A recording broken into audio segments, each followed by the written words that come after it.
Welcome back to the Maven Show. This is your host Rohit, and today we have Harout, the founder and CEO of Markbotix and roboticist. Thank you, Harout, for getting into the show. Thank you for having me.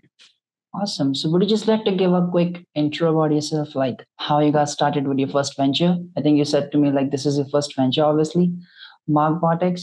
What idea was behind this story, and yeah, what's the motivation behind this? I always wanted to be an entrepreneur. Always wanted to start my company, but was kind of not sure. It was between I wasn't sure what to do, and I didn't know how to do it. So during my master's program, as I was studying robotics, I was working with a severely paralyzed individual on brain-computer interface that allowed him to propel his wheelchair through his thoughts. And for me at the time, I was working on it because it seemed like a cool technology, futuristic and all of that, to be able to move stuff with your mind. It was really cool. So that was the reason I was part of that project. But then when we started testing the technology on this individual or with this individual, I realized how powerful robotics could be for improving people's quality of life. When I saw, the impact that it had on that individual, that was the first time I really had goosebumps on what technology could do in liberating people or making them more independent, especially people with limited mobility. And it was then I said that one day I'm going to start my own robotics company, and wanted to impact people's lives by creating robotic technologies that will allow them to be more independent and make their environment more accessible. So that was the thought, how it started. And then years later, my grandparents, due to old age and various health issues, became completely dependent on caregivers. I saw the challenges from both ends, like being a caregiver, and then on the individual side, on how they were really suffering. So it was at that point where I said, okay, I'm going to start a company right now, and I'm going to see how I can help both caregivers and individuals with limited mobility live better. And that's how Markbotix was born. Got it. Cool.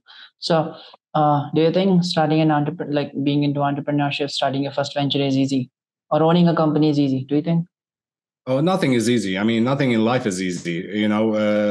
It just comes down to what's your risk tolerance? What's your how determined are you, and how passionate are you in really pursuing? I mean, there's going to be a lot of hurdles along the way.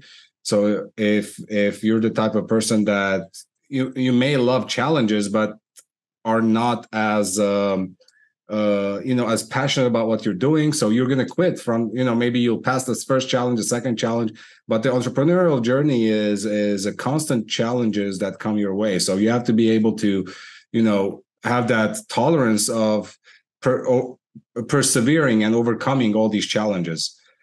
So yeah, I wouldn't say it's easy, and I wouldn't say it's hard either. It's just it comes down to you on what you want to do, right? Yeah, like everyone has the different capacity to handle the things, Exactly.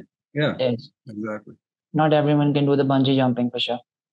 Yeah, not exactly. And not everyone can do it, and not everyone should do it, right? If someone's really is scared and wanted to defy his or her own fear, it's not going to make any difference if she went up there and jumps off and dies midair, right? So Yeah. it's not going to benefit anyone, right?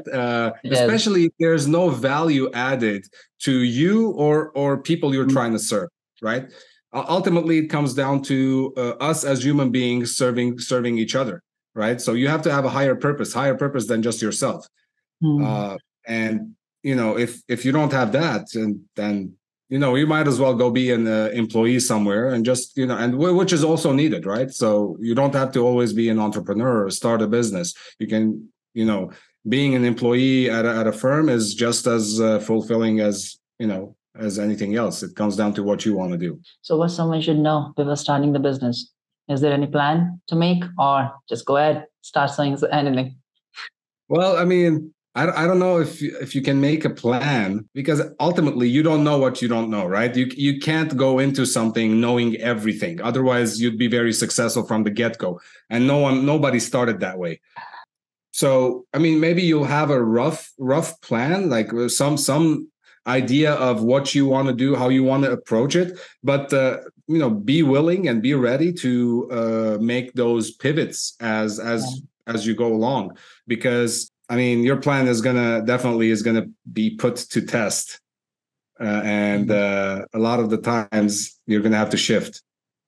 It's almost inevitable. And I think in entrepreneurship, time tests people as well, for sure. Yeah, absolutely. It's I mean, you have to have that in the willingness. In the beginning, there are more bad times than the good times, for sure. If you are just getting started. 100%. 100%. I mean, I went through it. I'm still going through it.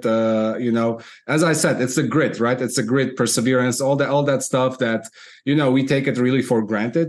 All that characteristics in you will be put to test as an entrepreneur, especially when you're starting a company, right? So for me, for example, starting a company from scratch and buying a franchise business is two different things, right?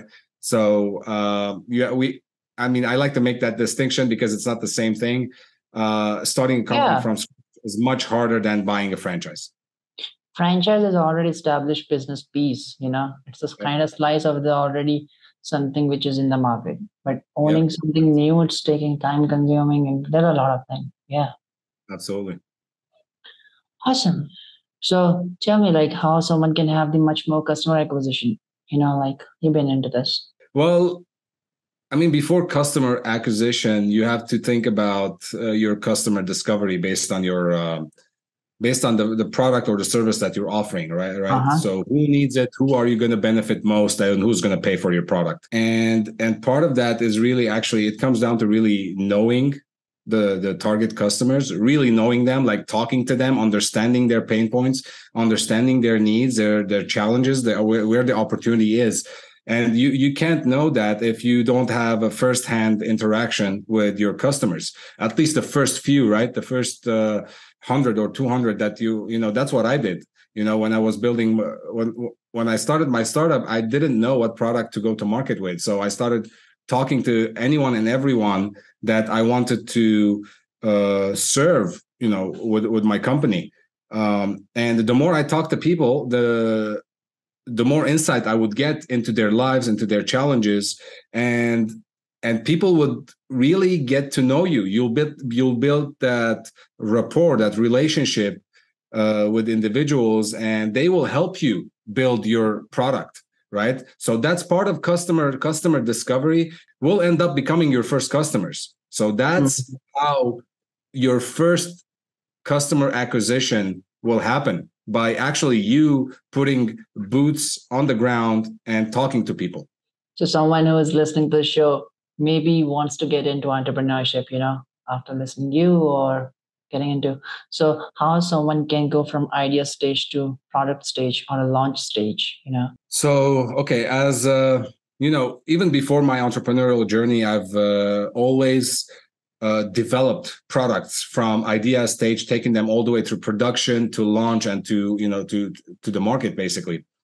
And what it comes down to is that you have to take action, right? You have to take action because you can't vacillate on the idea phase for a long time, right? The idea phase is a short period of time where you throw ideas at the board and see what's going to stick, and then you have to implement those. The implementation is the most important part of that, going from just idea to actually having something to test. So, for example, in my case, after that customer discovery phase was over, so we actually found a product that said, okay, this is, there's a lot of similarities in what people told me in terms of what they want. So, okay, let's build a product now. Let's build a prototype to test it and see if there's actual need. So that prototype development took 3 months, because you can't spend a lot of time on something you don't know whether it's needed or not, right? Yes, we have the verbal validation, but then you have to create the real thing so people can test it. So you give it to people to test it, right?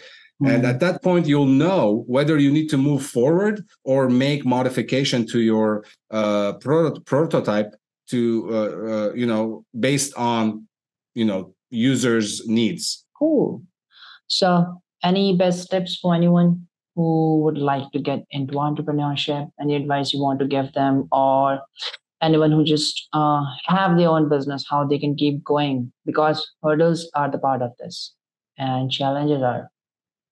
You know, all those who want to go into entrepreneurship, you don't have to be original to be an entrepreneur. You don't have to come up with something brand new to be an entrepreneur, right? You can modify and improve on existing stuff and help more people. And the reason I say that is because the goal of becoming an entrepreneur is A, serving people, and B, owning your future, right? So you're not putting your future into someone else's hands by being an employee. Everybody with an idea or everybody who's striving to be an entrepreneur, just go join a startup. You don't have to even come up with your own startup, right? You can join a startup as a co-founder, as a technologist, as business development person, whatever the case may be.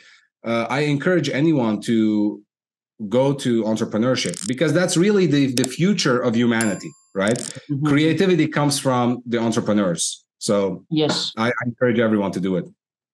Thank you, Raut, for getting into the show and having your insights about entrepreneurship and sharing these tips regarding the business. So, yeah, thank you so much for having on. Thank you for having me. Appreciate it.